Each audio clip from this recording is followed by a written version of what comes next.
Now to a Fox 5 exclusive.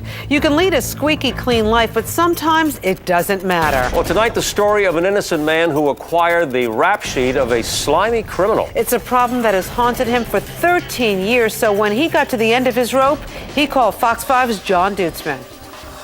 You know, inside there, you said you don't hurt anybody, but what about Sidney Barnes? You know who Sidney Barnes is? No, I don't. He claims he doesn't know who Sidney Barnes is. Hard to believe, because this lifetime criminal and drug addict named Robert Womack managed to screw up the innocent Sidney Barnes' life for 13 years. It has messed up my life drastically, honestly. My house is actually in the process of foreclosure, and I have to close down my business because financially it has ruined me. Last one. Sidney's dream of having his own business was shattered recently. He was forced to shut down his sub shop in Hillside, New Jersey. I can't borrow no more money. I'm borrowed out.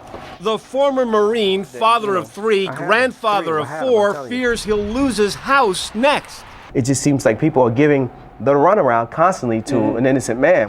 Sidney's troubles began 13 years ago when he says someone got a hold of his name and date of birth when his tool belt with his driver's license inside was stolen from a construction site. Shortly after he got his ID swiped at this exact location in 1994, Sidney started having problems. He was yanked into court. He was arrested. It was a huge mess that he had to straighten out by getting his fingerprints taken. A judge signed off on it all, and things were cleared up. But no one told him who the criminal was that was using his name. And for a decade, Sidney thought the mix-up was cleared up for good. But recently, when things got slow at his small business, Sidney started looking for a full-time job. I was getting denied constantly, and then I was getting denied before that. And I couldn't figure out why I was being denied until I applied for Delta Airlines. Delta Airlines sent Sidney a startling background check they did, showing he was recently found guilty of drug possession. I never drank, I never smoked, never did drugs. None of my children, my wife, none of us. We've never did that in our life, never. And everybody who knows me knows that. And you have no clue who this guy is? I have no clue who this guy is. I don't know what he looks like. I don't know if he's tall, skinny, small, fat. I have no clue. Remember, the bad guy who was screwing up Sidney's life was a mystery for 13 years. But it took Fox 5 just a few hours to figure it out on the internet. We entered the innocent Sidney Barnes' name on this New Jersey Department of Corrections website. And voila, the imposter Robert Womack popped up. And right here it shows he used the name Sidney Barnes as one of his aliases. So we started making some phone calls, and we found people in the system who really cared. They helped us talk Sidney through the process of clearing his name, which included getting his fingerprints taken again. He went to the Essex County Sheriff's Office to get those fingerprints, and that's when things started to really happen. As a result, the sheriff's office discovered that the real bad guy, the imposter, Robert Womack, had a warrant out for his arrest, a probation violation for a recent drug charge. So they grabbed him.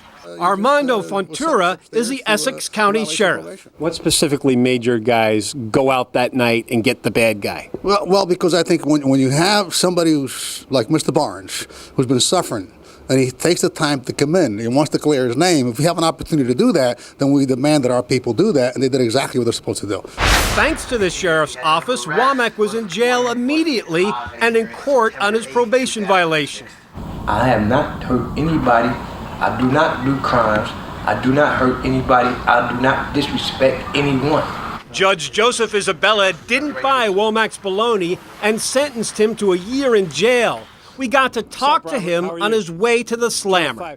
You know, inside there, you said you don't hurt anybody, but what about Sidney Barnes? You know who Sidney Barnes is? No, I don't. It's just a AKA I thought of 20 years ago. Who was Sidney Barnes? 20 years ago? Yeah, well, you know, because of you, he can't get a job. His life is all screwed up because you used his name. It was a made-up name. It was a made-up name. That's what we did back in the days. And made Bell real quick. Made up his date of birth, too? You're like a psychic, then. How could you make up his date of birth? I guess. I'm sorry. Tell him I'm sorry. I didn't mean it. You didn't mean it? Okay. So the bad guy goes to jail for a year. The innocent man, Sidney, gets to clear his name. The problem is procedures for this stuff vary from city to city, county to county, state to state. You got to remember, if you get in a jam like this, you are really fighting for your life, and you have to light a fire under the people in the system to get things cleared up. I'm John Dutzman, Fox 5 News. This is a great story, Terrific. right? But Yeah. John tells us, sadly, it might be too late for Sidney to save his house. Yeah, despite an impressive resume, problems getting a job because of the imposter have dragged on too long.